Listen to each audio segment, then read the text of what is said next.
বহুদিন বাদে কিন্তু আজকে আমি চুড়িদার পরেছি, কারণ অনেক দিন যাবত কিন্তু চুড়িদার পরা হয় না। যে কোনো জায়গায় যাই না কেন কুর্তি আর এই জিন্স পরেই চলে যাই, কারণ সবকিছুই ঝটাপট ঝটাপট করতে হয় এখন। আর ঝটাপট করে যাই দেখে সবসময় কিন্তু যেটা পরে কমফোর্টেবল সেটা পরেই চলে যাই।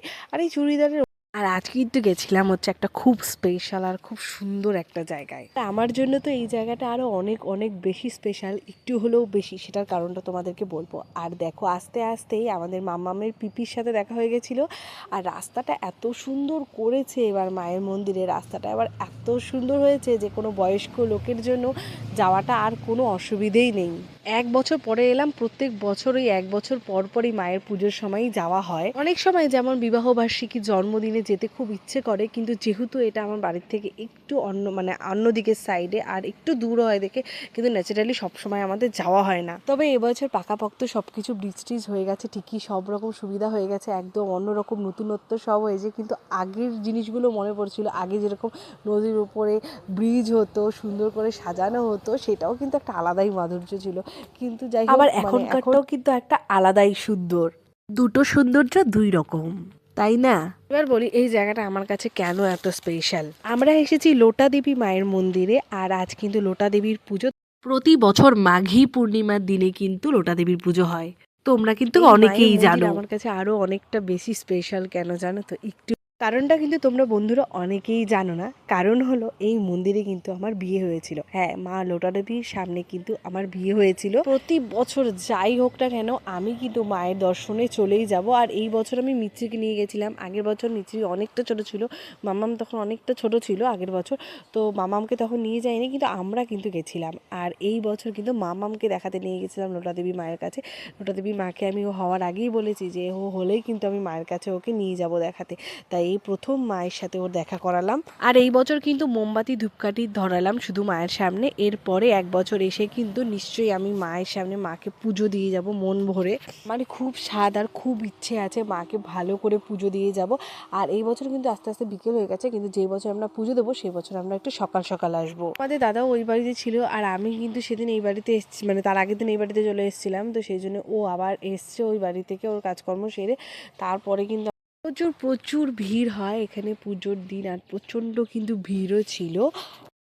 অনেক অনেক অনেক দূর থেকে জানো তো এখানে মানুষ আসে পুজো দিতে, অনেক আশেপাশে দূরের থেকে মানুষ আসে এখানে মাকে মানে, মাকে বিশ্বাস করে, মায়ের কাছে এসে পুজো দেয়, জানে মায়ের কাছে কোনো মনস্কামনা করলে কিন্তু সেটা পূর্ণ হয়। তো এই পুজোটা মোটামুটি ফেব্রুয়ারির প্রথম দিকেই হয়। সুতরাং আমার কিন্তু মাম্মাম যখন আমার পেটুতে এসেছিল তার আগে কিন্তু আমি মায়ের কাছে মন ভরে পুজো দিয়ে গেছিলাম, আর তারপরেই কিন্তু আমি মাম্মাম আসারও খবর পেয়েছিলাম। এর মন্দিরে শুধু আমার বিয়ে হয়েছে বলে তা নয়, আমি কিন্তু বহু ছোটোর থেকে, মানে অনেক আগের থেকে আমরা মন্দিরে আমরা প্রায়ই যাই। আগে আমাদের ঘুরতে যেতেও খুব ভালো লাগতো মন্দিরে। এসে দেখলাম আগের মন্দির, মানে আগে চারিদিক যেরকম ছিল এখন অনেক পরিবর্তন হয়ে গেছে, সব কিছু অনেক অনেক অনেক বদলে গেছে। আসলে অনেক দিন পর পর আসলে ফট করে নতুন দেখলে পরে কিন্তু অন্যরকম লাগে। চারিদিকে সব কিছু এত সুন্দর দেখে, আর মানে সব থেকে মেন যেটা সেটা হলো মাকে দেখে এত ভালো লাগছিল, মনটাই যেন ভালো হয়ে গেছিলো, মনটাই যেন শান্ত হয়ে গেছিলো। এর আগেও কিন্তু মায়ের সাথে এসেছি, পাড়ার কাকিদের সাথে এসেছি মন্দিরে পুজো দিতে। আর তারপরে কিন্তু এখানে মেলাও হয়। তো 1 তারিখে পুজো, মানে আগামীকাল পুজো ছিল, আর এটা কিন্তু 6 তারিখ পর্যন্ত মেলা চলবে এখানে। তোমরা যারা যারা আসতে চাও প্রত্যেকে এসো, মা লোটা দেবীকে দর্শন করো, তোমাদের মনস্কামনা জানাও, আর মেলা ঘোরো। মেলাটাও কিন্তু ভীষণ বড়, সব রকম কিছু মেলাতেও রয়েছে।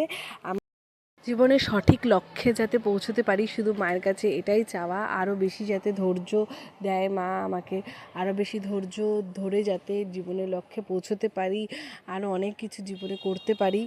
ধৈর্যটা হলো জীবনের সবথেকে একটা বড় একটা জিনিস। এটাই যদি তুমি না ধরতে পারো তাহলে জীবনে তোমার কিছুই করার থাকবে না। ওইদিকে আমি মোমবাতি জ্বালাতে জ্বালাতে দেখতে পাচ্ছি যে কিরে বাবা, মাম্মাম আর ওর বাবাই কোথায় গেল। তারপরে খোঁজাখুঁজি করতে করতে দেখলাম অনেক, আর মোবাইলটাও ওর কাছে ছিল। তারপরে দেখলাম ও মা, ওইদিকে মাম্মাম হাঁটবে, ও আর কোলে থাকবে না। আসলে ও এখন একদমই আর কোলে থাকতে চায় না, ও এখন নেমে ওখানে হাঁটবে। আর এখন উঁচু নিচু ছিল, দেখো তো পাথর টাথর ছিল, তাও মেয়ে হাঁটবে, পড়ে গেল ও হাঁটবে। এর বছরই মাম্মাম এই সময় ছিল কত ছোট, আর এই বছর পুজোর সময় দেখো মাম্মাম নিজের পায়ে হাঁটছে এখানে এসে। তারপরে ঢুকলাম হলো মেলায়। মেলাটা অনেকটা বড়, আর অতক্ষণ ধরে ঘুরিনি, মানে অতক্ষণ সময় নিইনি, যাই হোক তারপরে কিছুক্ষণ ঘুরেছি। আর যা চোখে পড়ে নিজের জিনিসের থেকে বেশি কথা হচ্ছে আমার মেলায় গিয়ে মেন চোখে পড়ে হচ্ছে আমার মেয়ের খেলার জিনিস। কী মেয়েকে দেওয়া যায়, নতুনত্ব কী জিনিস ওর জন্য নেওয়া যায় যেটাতে ও নতুন করে ওর আগ্রহ জন্মাবে যেটার প্রতি, সেটা একটা রয়েছে। আর বিশেষ করে আমি জানি না তোমরা আমার সাথে কে কে একমত, মেলায় যাওয়া মানেই একটা হলেও ক্লিপ কিনতে হবে, এই হলো মাস্ট। তোমরাও কে কে আমার সাথে একমত জানিও। আর মামামের গার্ডার আর ক্লিপ এটা কিন্তু আমি মেলার থেকে কিনবই, কারণ ন্যাচারালি আমার দোকানে বিশেষ করে অত গিয়ে কেনা হয় না, মানে এই মেলার সময় কেনা হয়। এরপরও আবার মেলা আসছে, বৈশাখী মেলা, আর তখন কিন্তু সেখান থেকেও আবার এগুলোই কিনবো আমি। তখন হ্যাঁ, তখনও কিনতেই হবে, কারণ তখনও মাম্মামের কিন্তু চুলটা কাটা হবে না। ওর যেহেতু আমরা 18 মাসে চুল কাটবো, সেহেতু এখনও অনেকটা দেরি আছে। তার আগে কিন্তু বৈশাখ মাসে যখন মেলা হবে তখন আমাকে কিনতে হবে। তো এখান থেকেও আমি কিন্তু কয়েকটা পছন্দ মতন ক্লিপ, গার্ডার এসব কিনে নিয়েছি। আর তারপরে যদি একটু কিছু খেতে পারি, মাম্মাম খেতে আর দেবে না, ওরও তখন ওটাই লাগবে খেতে।